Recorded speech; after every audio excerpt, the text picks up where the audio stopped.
Práve sa začala cena mesta Spúšovice na 1700 metrov, 25 000 korún pre trojročné a staršie kone s 5 aktérmi. Trošku problémy Cafu Boko a MT Hurricane začal opatrne, naopak dopredu sa posúva zvonka Harmony Best a takisto je tam aj Unzen, Harmony Best a Split America Page. Gostová komisia diskvalifikovala koňa číslo 1 Cafu Boko. Koň číslo 1 Cafu Boko je diskvalifikovaný.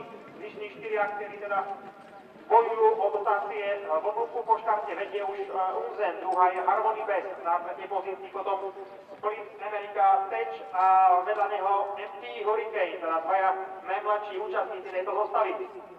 Na 5. pozícii ešte pokračuje v dostihoch diskvalifikovaný Cafu Boko. Pole vybieha na protilahovú stenu, teda štvorica z neho a Unzen s Jaromírom Kotáskom. Reprezentant Sade Kora, francúzsky vraný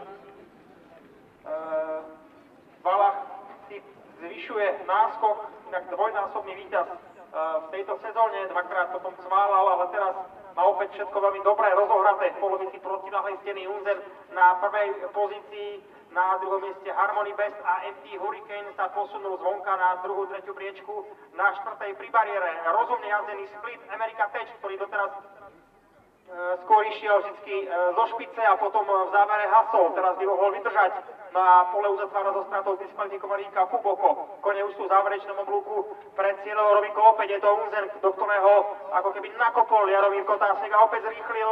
Jaromír Kotásek môže získať na dnešnom mítingu tretí triumf, ale takisto tretí triumf sa snaží uchmatnúť aj Jiří Svoboda v sumke MT Hurricane. Bude to súboj Svoboda a Kotásek, záverečných 300 metrov. Unzen stredom dráhy, zvonka MT Hurricane a pri bariére Harmony Best. Záverečných 250 metrov, Split America teď už asi nestíha, bude štvrtý, ale tri kone bojujú o víťazstvo a teraz má problémy. Harmony trošku prehodila nohu a asi už nebude bojovať o víťazstvo, alebo áno, Zdeněk Vávra sa nevzdáva. Zvonka útočí MT Hurricane, ale Unzen všetko kontroluje, Jaromír Kotásek rutinérsky odkontroluje víťazstvo od úzku. Unzen vyhrá pred Harmony Best, tretí MT Hurricane, štvrtý Split America Page a na 5. pozícii diskvalifikovaný Cafu